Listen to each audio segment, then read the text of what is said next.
The Amerson Drug Company, makers of Bromo Seltzer, invites you through the creaking door for tonight's Inner Sanctum Mystery, titled Skeleton Bay, written by Emil Tepperman. Bromo Seltzer reminds you to...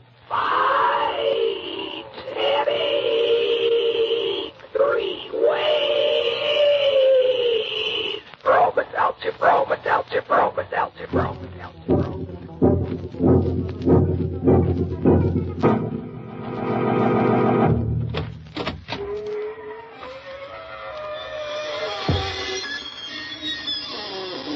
Good evening, friends of the creaking door. This is your host to welcome you into the Inner Sanctum. Come on in.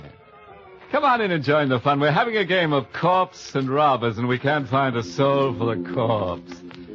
Of course, we could say the magic words, abracadabra, but we don't want any of that low crowd from the morgue. Want to come in and play dead for a while? You die laughing.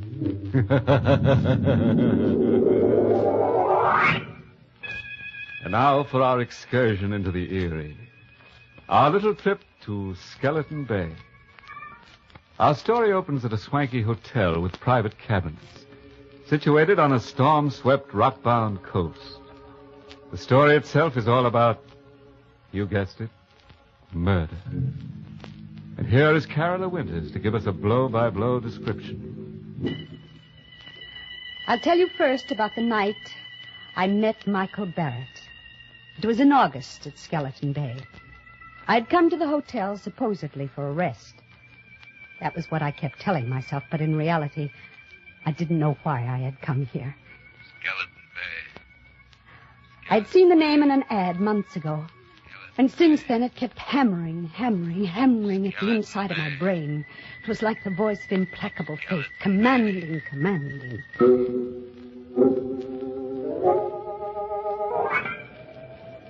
Because I didn't like crowds, the hotel manager had given me a cabin near the beach, all to myself. It was the middle of the night, but I couldn't sleep. The wind came in from the ocean, howling like a hungry beast across the shoals. And the pounding of the surf mingled with the angry, baffled growl of the sea. I sat at the window in the dark, staring out at the beach. I was restless, excited. It was then that I saw the signal. It was just a winking little light a few yards away on the beach. Someone was blinking a flashlight, on and off, on and off. I was able to make out the figure of a man in boots and a leather jacket. He was signaling toward the hotel. But to whom? I had the answer in a moment. A man moved past my window, going down toward the light. He had his collar turned up against the wind and his hat brim pulled low. But I knew who it was. Mr. Field, a small, furtive man who had come up on the train with me. The two men met. Barely a stone's throw away from my window, I could hardly see them huddled closely together. This was excitement, mystery, intrigue, the stimulation I wanted and needed. I had to know what was going on. I threw on a raincoat and opened the cabin door. The wind swept my hair in a streamer, and a salt spray stung my face as I hurried down to the beach. My blood began to race and my heart to pound, for those two men were not engaged in any conference. They were locked in a struggle. It was a deadly, silent struggle with only a grunt now and then. And I saw the flashing gleam of a knife, but I couldn't tell who had the weapon, the tall man in the leather jacket or the furtive Mr. Field. And then I saw the blade plunge home into the throat of the furtive Mr. Field. I felt a sudden surge of wild elation. This was murder. I had witnessed a murder. The tall man let the body of Mr. Field slide down to the sand. Then he looked up and saw me. He stood there with the bloody knife in his hand, and we looked at each other. Who are you? I'm Carola Winter. I have this cabin here, number 5. You saw me kill him? Yes, I saw you. What are you going to do about it? I'm going to help you dispose of the body.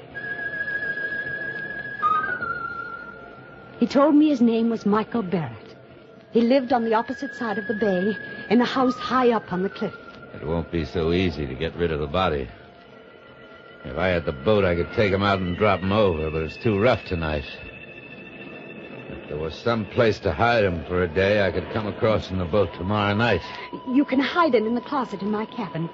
Nobody will look there.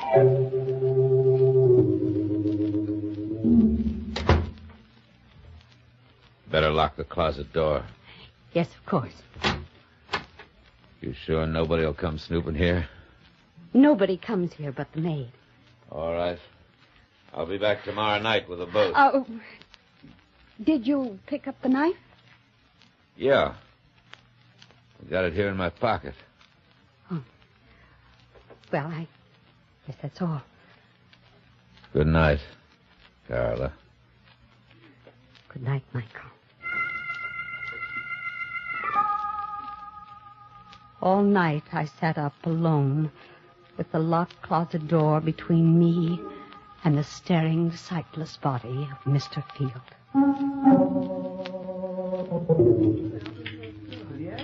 At breakfast the next morning, they had already discovered the disappearance of Mr. Field. Yes, and the maid says his bed wasn't slept in at all. I think he could have committed suicide in the ocean. Well, he was such a sneaky little man. Of course, he may just have gone for an all-night hike, but in such weather, I hurried through my breakfast, listening to the gossip all around me.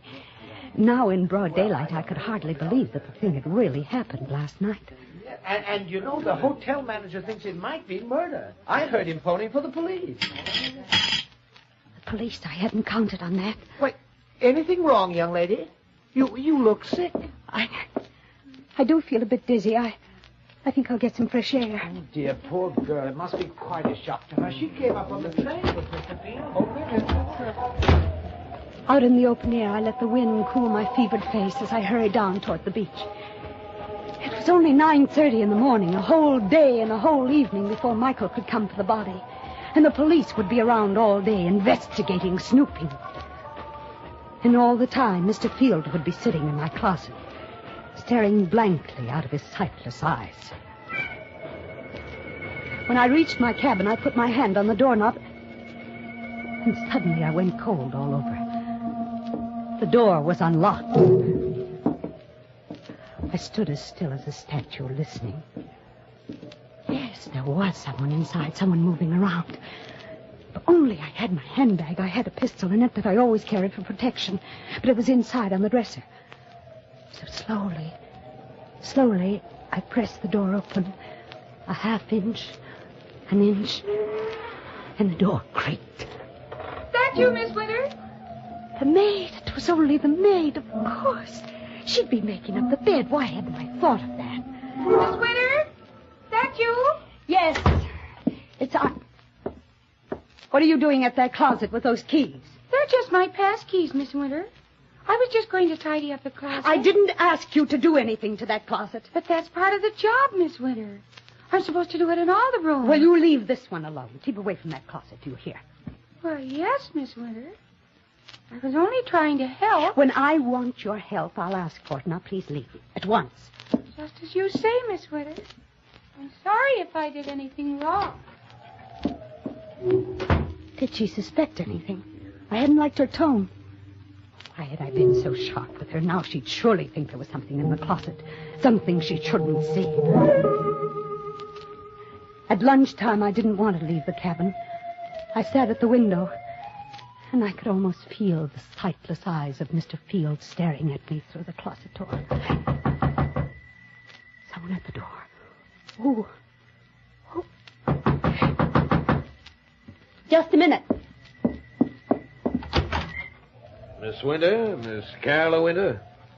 Yes, I'm Miss Winter. Oh, I'm sorry to trouble you, Miss Winter. I am Detective Sergeant Smith from headquarters. May I come in for a moment? Yes, please do.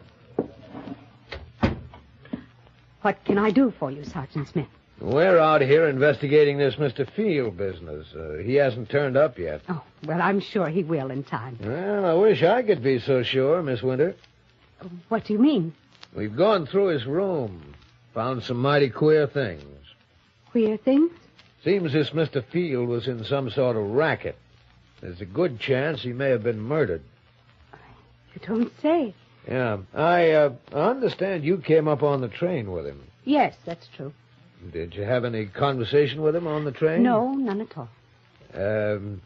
You're the Carola Winter who writes the mystery novels, aren't you? The same. Well, I've read every one of them. They're darn good, Miss Winter. Thank you. You think you'll get a plot out of this? I mean, Mr. Field? Oh, well, I can't tell yet. Sergeant, I wish you'd keep me posted on developments in case it does turn out to have a plot. Oh, I sure will, Miss Winter. Oh, by the way, we found this picture among the papers in Field's room. I'm showing it to everybody around in case they might recognize it. It's an old newspaper item, 10 years old.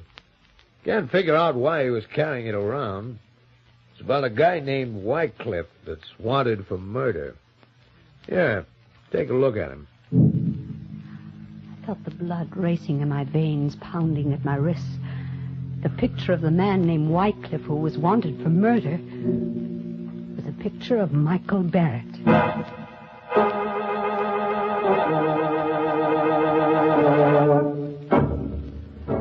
Bromo Seltzer, famous for fast headache help, is bringing you Inner Sanctum. Broma Seltzer, Broma Seltzer, Broma Seltzer, Broma Seltzer, Broma Seltzer, Broma Seltzer, Broma Seltzer.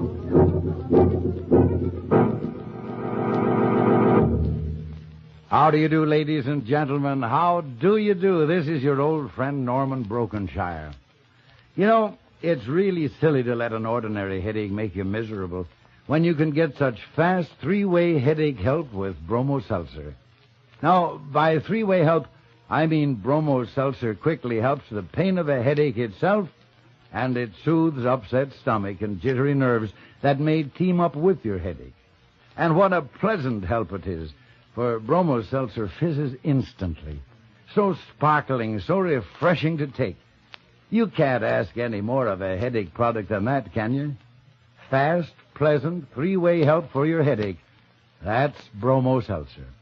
Try Bromo Seltzer on this guarantee. You must be satisfied or your money back. Need I say more? Just go to any drugstore, fountain, or counter and ask for Broma Seltzer, Broma Seltzer, Broma Seltzer, Broma Seltzer, Broma Seltzer, Broma Seltzer, Broma Seltzer. Yeah. It looks as if Michael Barrett is a lucky guy, with a beautiful woman ready to commit murder for him. But what'll he do when she runs out of victims and begins looking at him with a calculating eye? Oh, by the way, you don't have to worry about our eerie spirits bothering you anymore. Now, I've made a resolution that ghosts will not be allowed out of their graves after dark. Unless, of course, they have a pass to leave the ground. Now, let's get back to the rock-bound coast of Skeleton Bay and see how Carola entertains the grisly guest in her closet. I don't remember now how I got rid of that Detective Smith. I told him I had never seen the man in the picture and sent him away. The day was interminable. From my window, I could see the guests moving about the beach, but none of them went in swimming. The weather was too rough. And I wondered if Michael would be able to bring the boat over tonight. If not, how much longer could I sit guard over Mr. Field in the closet? Now and then I'd see Detective Smith poking around on the beach. And then, without warning, he was standing over the very spot where Michael had stabbed Mr. Field. I watched him bend down and examine something. Was there blood there? Did Smith know that that was the murder spot? I saw him frown. Then he stood up and walked quickly away. I had to know what it was he had seen there. Swiftly, I slipped on a coat and went out. I started toward the spot on the beach. Going somewhere, Miss Winter? Oh, it's you, Detective. Going anywhere in particular? Why, no. I was just going up to the hotel for dinner. It's almost dinner time, you know. Well, fine. I'll walk up with you, if you don't mind. Not at all. Can I help you? Take your arm. Oh, thank you. Sand is so soft. It's still wet. We had high tide last night. Miss Winter. Yes? Are you a sound sleeper? Why do you ask? Well, I just thought maybe you might have heard something last night, like a fight or something. A fight? I was just looking at the sand back there down near your cabin. It's all messed up, stamped around. Well, what has that got to do with me? Well, nothing at all, except I think there was a fight there last night. Maybe that's where Mr. Field was killed. You think Mr. Field was murdered? It's beginning to look more and more like it, Miss Winter. Somehow, I don't know how, I managed to get through with dinner. I hurried back to the cabin, and I stopped at the door, shocked and unbelieving. There was a light inside. Someone was in there. This time I had my handbag with me. I took the pistol out, and once more I inched the door open. It had happened, the thing I feared. The closet door was open, and there was a maid stooping over the body of Mr. Field. Oh, what are you doing there? The body. It's Mr. Field. You killed him. Suppose I did. Oh, what are you doing with that gun? What do you think? Oh, no! The wind was high and the weather was rough. Fortunately, no one heard the shot. I pushed her body into the closet next to the body of Mr. Field and closed the door. Now I was a murderer, too.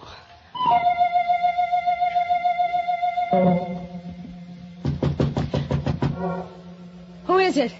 Let me in, Carol, quick. Yes. Michael, I thought you weren't coming. It's been a dreadful day. What happened? Come here and I'll show you. Is he still in there?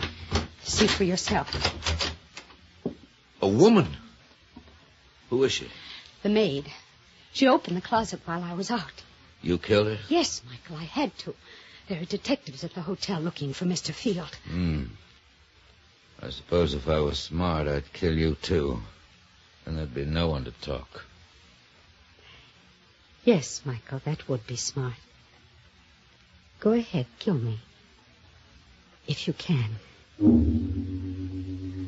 I knew he couldn't kill me because I had seen it in his eyes. We were two of a kind, both wild, both reckless, both eager for the thrill of danger. He, too, wanted to be like the wind. We had both been brought together by some force stronger than either of us. And we loved each other. Carol, darling. Michael. No more, Michael. We have work to do. I'll take them down to the boat. I'll help you. We carried Mr. Field and the maid down to the boat. There.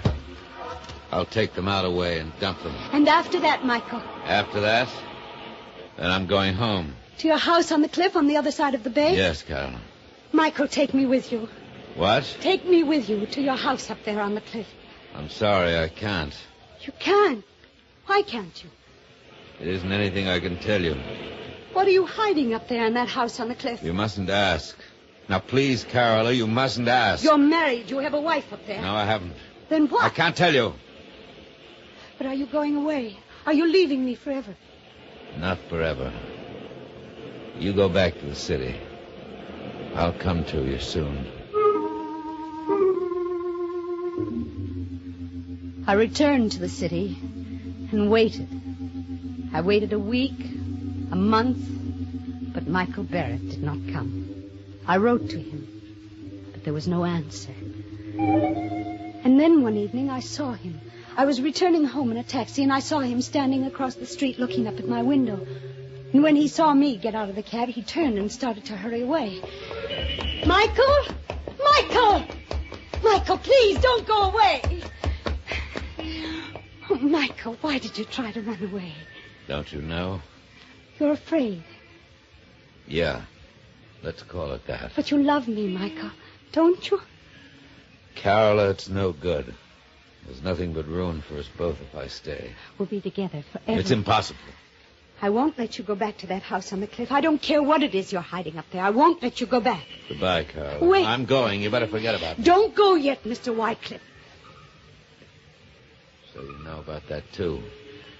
I saw the old newspaper clipping Mr. Field carried. I see. Why are you looking at me like that? You know why I killed Mr. Field? Because he tried to blackmail me about that old murder. But, dear Michael, I'm a good deal smarter than Mr. Field. You see, I write mystery novels, so I know how to handle such things. What do you mean? It wouldn't do you any good to kill me. I've written all about you, your real name, and about that old murder. It'll be found if I should ever be killed. I see. Michael, darling, I'm blackmailing you, but there's only one thing I want from you, your love. It shouldn't be so hard for you to meet my terms. All right, Carola. You win. We'll be married tomorrow.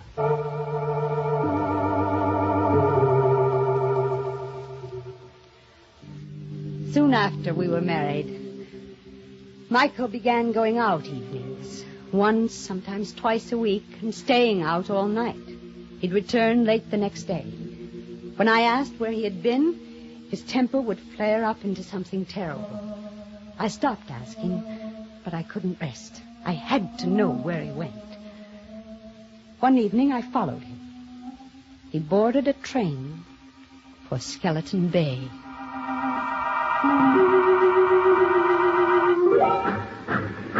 At Skeleton Bay, he set out to walk from the station, and I followed. It was no longer summer. The trees were bare and the night was forbidding. I kept behind him when he skirted the bay to the narrow road which led up toward his house high on the cliff. It was a small stone house. The wind whistled around it and against it and above it. I stole to one of the windows. It was barred like a prison. Carefully, I raised my head above the sill and peered into a lighted room. Michael was there with a woman. For the first time in my life, I knew the meaning of frustration and jealousy. Michael had told me he wasn't married. But this woman, I had helped him to do murder. I had killed for him. I had lied to that detective for him. And all the while, this was the secret he had been keeping from me. I opened my handbag and took out the pistol. I looked into the room again. The woman was alone now. Michael was gone. So you came up after all. Michael, you sneaked out. You knew I was here. I'm sorry you saw through that window. Is that your secret, that woman? Part of it. But it's the part you mustn't know. But I do know it. That's why I've got to kill you. That knife. You've still got that knife. Yes. And I've got this, Michael.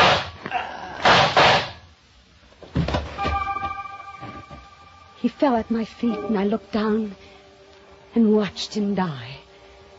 And now I knew why I had really come to Skeleton Bay that first day. It was for this. To kill Michael Barrett. So he's dead at last. You've killed him.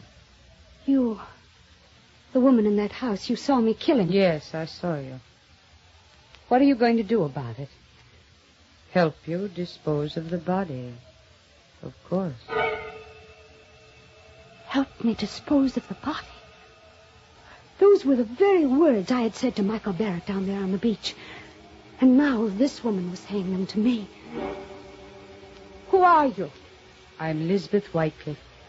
I'm Michael's sister. His sister? And you want to help me dispose of the body? You see the bars on those windows? Yes.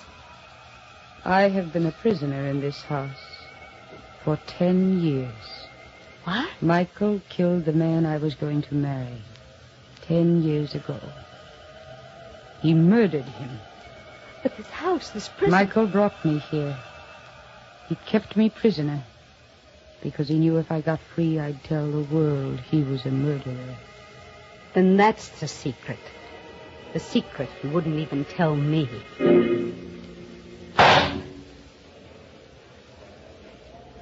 I shot her. Yes, I killed her, too. There outside the house. and she fell beside Michael.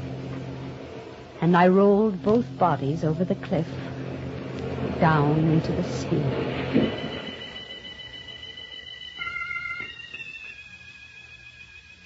This is the end of my book, the best mystery novel I have ever written.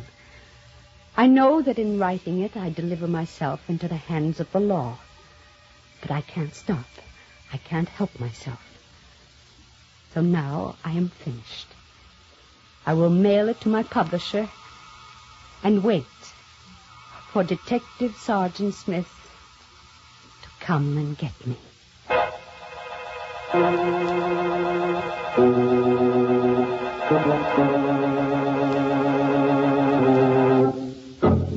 It looks as if Carola's mystery novel will earn a lot of money after she's executed. But I'd say it's tainted money. Why tainted? Because she'll be dead and a ghost can't own money, so taint hers. You know, Carola would have been better off if she'd remembered that the pen is mightier than the sword. Because the sword is leading her right back to the pen anyhow.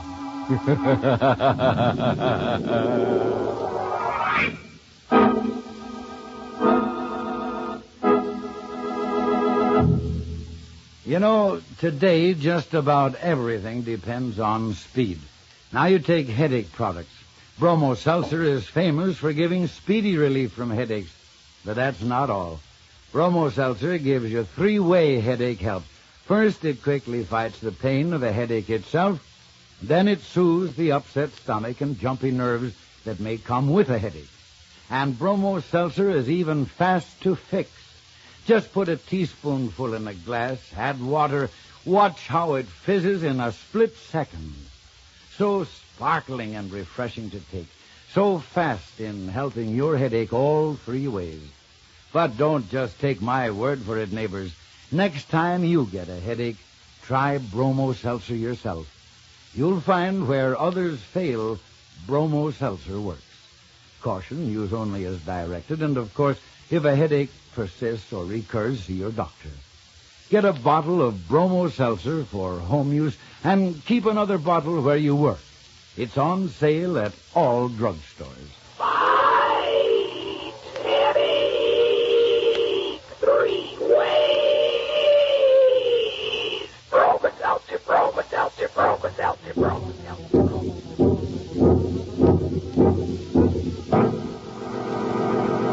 Well, it's time to close that creaking door for another 7-day rest. Until next week at this time, when Bromo Seltzer brings you another Inner Sanctum Mystery. In tonight's story, Charlotte Holland played Carola, with Martin Gable as Michael. The music was by Lew White, and the entire production was directed by Himan Brown. By the way, this month's Inner Sanctum Mystery novel is The End Is Known by Jeffrey Hall. Next week, we're pinning up a fearful portrait called The Deadly Face.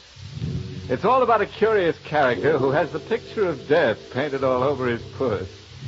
So if you're around this time next week when we hang him up in our gallery, you'll hear how he tries to frame a couple of folks in pine. Until next Monday, then. Good night. Pleasant dreams.